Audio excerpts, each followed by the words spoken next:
आज प्रभाग क्रमांक 24D मधून मला भारतीय जनता पार्टीने उमेदवारी दिली, त्याबद्दल मी माझ्या सर्व पक्षाच्या नेतृत्वाचं, आदरणीय देवेंद्रजींचं, चंद्रकांत दादा पाटलांचं, रविजी चव्हाणांचं, बावनकुळे साहेबांचं, या शहराचे नेते केंद्रीय मंत्री मुरलीधर मोहोळ, माझे शहराचे अध्यक्ष धीरजजी घाटे आणि सर्व पार्टीचा मनापासून धन्यवाद मानतो की त्यांनी पुन्हा एकदा माझ्यासारख्या या सामान्य कार्यकर्त्यावर हा विश्वास दाखवला. यादी का जाहीर झालेली?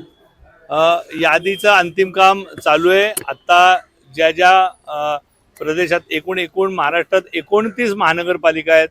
प्रदेशाचे अध्यक्ष या ठिकाणी सगळ्या अंतिम याद्या थोड्याच वेळात प्रसिद्ध करतील. युतीमध्ये झालेली आहे. आरपीआयला जे 9 जागा देण्यात आलेल्या आहेत त्यातले 7 भाजपचे उमेदवार दिले असं त्यांचा आरोप आहे. आणि ते पक्ष कार्यालयाबाहेर आंदोलन करतात. आपल्या आरपीआय हा आमचा सहकारी पक्ष आहे, महायुतीतला पक्ष आहे.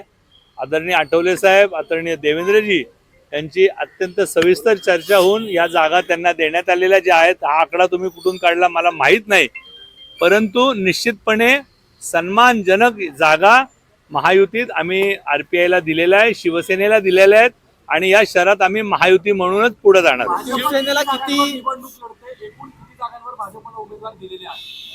भारतीय जनता पार्टी, शिवसेना, महायुती म्हणून आम्ही 165 जागा जिंकतोय आणि लढतोय. शिवसेनेला किती जागा दिल्या त्यामध्ये? आम्ही महायुती म्हणून लढतोय. भारतीय जनता पार्टी, आरपीआय आणि शिवसेना म्हणून एकत्रित आम्ही या निवडणुकीला सामोरं जातोय. आपण जे विभाजन अपेक्षित करता तसं विभाजन महायुतीत नाही. म्हणजे ते सुद्धा आपल्या चिन्हावर नाही, भारतीय जनता पार्टीच्या चिन्हावर लढेल आणि शिवसेना शिवसेनेच्या चिन्हावर लढेल. निश्चितपणे याचा निर्णय आदरणीय देवेंद्रजी आणि एकनाथजींनी मिळून ठरवलाय आणि तो जो आकडा दोन्ही पक्षांना मान्य असेल त्या आकड्यांवरच त्यांचे उमेदवारी अर्ज भरले.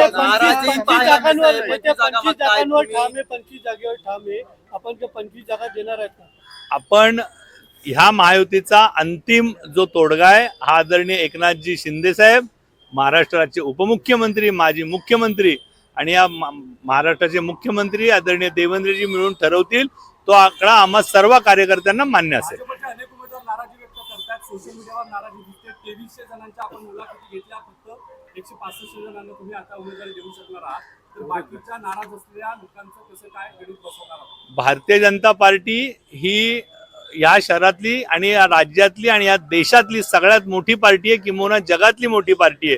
कार्यकर्त्यांचं प्रचंड मोठं जाळं असल्यामुळं हा अंडरएज असतोच, परंतु भारतीय जनता पार्टीचा मूळ कार्यकर्ता हा आज उमेदवारी अर्ज भरूस्तोवर उमेदवारी मागतो, त्याच्यानंतर तो कमळासाठी काम करू लागतो.